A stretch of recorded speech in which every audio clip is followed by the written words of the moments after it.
So this is a hip mobilisation or a banded hip mobilisation to create more flexion, more external rotation. So this will help. This will be a great glute stretch, glute med, all those sort of posterior hip muscles. Plus it'll help the joint create more mobility and move better into that movement pattern.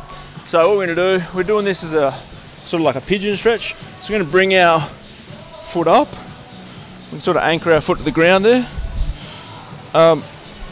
Across our body as best we can. Mine's quite tight. So from here, it's going to be super deep breathing and just letting our hip fall out to the side. So we want that band actually pulling back and laterally. So we want it pulling in a bit of an oblique angle. And basically super deep breath in and let that hip fall out with the band.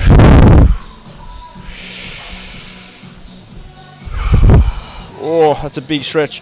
So what we want to do is a real key with deep breathing while we're doing these banded mobility stuff. So deep breath in.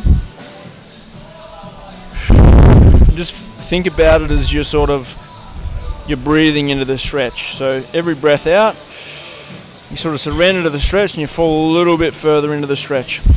So again, we don't want any bad pain when we're doing these kind of stretches. You know, if it's sharp, if it's stinging, if it's really piercing pain, anything like that, we don't want that. But it may feel a bit uncomfortable. Like this certainly is uncomfortable, but it's uncomfortable because it's a really good muscle and joint stretch.